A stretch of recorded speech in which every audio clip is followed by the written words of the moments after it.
Welcome to this explainer. For decades, one heavily guarded, top-secret patch of the Nevada desert has been the absolute epicenter of the greatest conspiracy theory on planet Earth.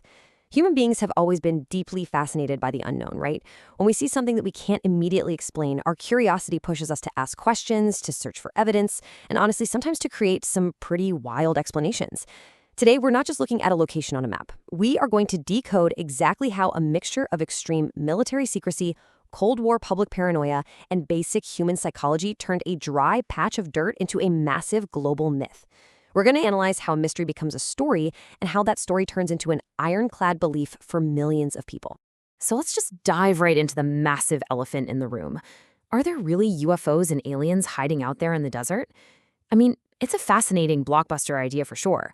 But to actually find the truth, we need to put on our analytical hats and separate the hard, verifiable facts from literally decades of rumors.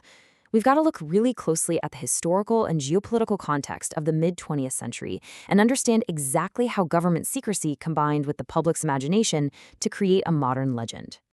To get to that truth, our first stop has to be Area 51 itself, located right near Groom Lake. And the first thing you need to know is that it is incredibly isolated. It's surrounded by miles and miles of barren, unforgiving desert, strict warning signs, and intense armed security. You absolutely cannot just walk up to the front gate. And here's the psychological catch. When a facility is this massive and this fiercely hidden from the public eye, it creates a total vacuum of information. The average observer is completely locked out. And human nature, without fail, will always rush in to fill a vacuum of information with intense, often wild speculation. Because of all that speculation, today, the region around the base has completely morphed from a classified military testing ground into a global cultural symbol. The state of Nevada even officially named the nearby route the Extraterrestrial Highway.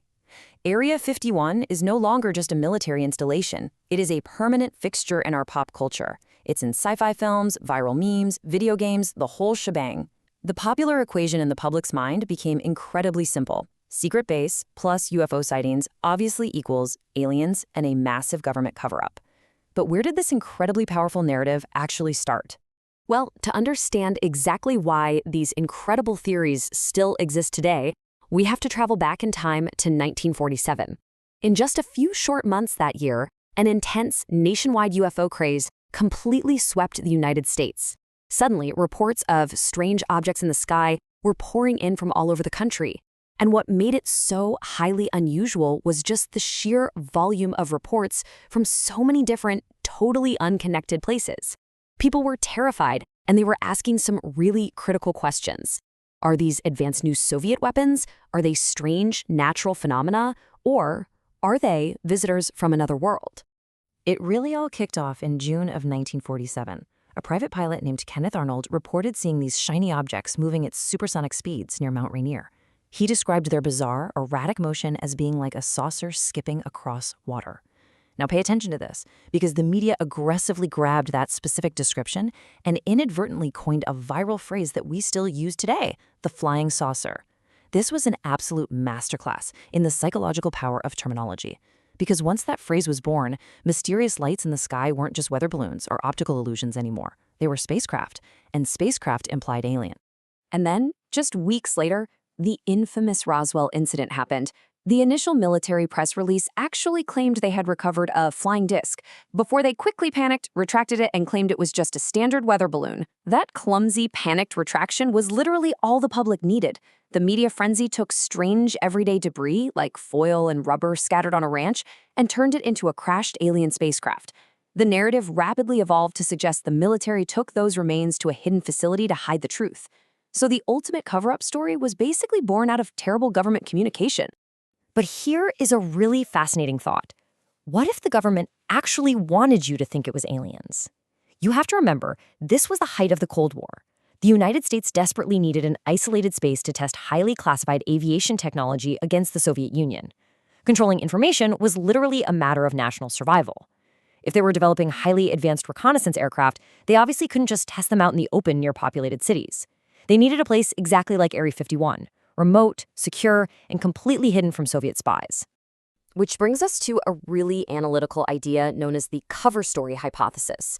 This is the idea that UFO rumors actually served as a highly convenient smokescreen for those classified military aircraft programs. Think about it critically for a second. If a civilian spotted a top-secret U.S. spy plane and the government confirmed its existence, that would reveal vital strategic capabilities to the Soviets. But allowing the public to just believe they saw a UFO? That was a brilliant passive distraction. Uncertainty protected the real secrets. The aliens essentially became the perfect cover story for the CIA and the Air Force. To put that into perspective, imagine being an ordinary person on the ground in the 1950s. At that time, normal commercial flights were cruising at maybe 20,000 feet. Then suddenly, you catch a glimpse of the highly classified U-2 spy plane, which operated at unbelievable altitudes of up to 70,000 feet. Because it was so high up, the aircraft would reflect the high-altitude sun in ways no known airplane could, shining brightly against a dark sky. To a civilian on the ground, an aircraft flying that impossibly high, looking that unusual, was literally out of this world. It appeared totally unfamiliar. Or picture witnessing the SR-71 Blackbird in action. When genuine, highly classified engineering looks like science fiction, the human mind naturally assumes it must be extraterrestrial. If you have zero context about cutting-edge military aviation and you see this dark, ominous shape streak across the sky at record-breaking speeds of Mach 3, what are you going to think? The people reporting these UFOs weren't lying, and they weren't crazy. They genuinely saw something that shouldn't exist according to public knowledge. The massive gap between classified military engineering and public awareness is exactly what created the modern UFO phenomenon. Now, the mystery became significantly more complicated in the late 1980s when a man named Bob Lazar stepped forward. He publicly claimed to have worked at a secret location near Area 51, where he was allegedly reverse engineering actual alien spacecraft. Lazar gave the public exactly what they were hungry for, a detailed insider story. He wasn't just pointing at mysterious lights in the sky anymore. He was providing complex blueprints and alleging he had his hands on actual hidden government programs. Lazar claimed these alien ships were powered by a super-heavy isotope called Element 115. Interestingly, decades later, an element named moscovium was actually added to the periodic table at spot 115, which led a lot of people to claim Lazar was right all along. But here is where we must use logic and science. The real Element 115 possesses absolutely none of the anti-gravity properties he described, and it decays in tiny fractions of a second.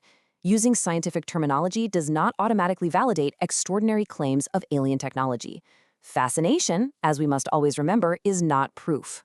Let's fast forward a bit to 2019. Decades of extreme secrecy and pop culture myths culminated in a deliberate online joke that sparked the massive Storm Area 51 phenomenon. You probably remember the rallying slogan, "They can't stop all of us."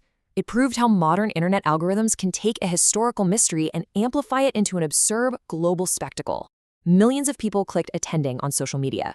It really showed that Area 51 had fully transitioned from a terrifying, highly classified military base into a massive source of global entertainment and digital community. What's wild is that it took just one single online post to create a global frenzy with millions engaging online. Yet the actual real-world gathering was entirely peaceful, consisting mostly of a few thousand people buying alien-themed t-shirts out in the desert. This perfectly highlights the massive disconnect between internet hype and real-world reality. We are incredibly eager to participate in a grand, cinematic mystery online. But when it comes down to it, reality is usually far more grounded, far less dramatic, and for sure, far more heavily policed.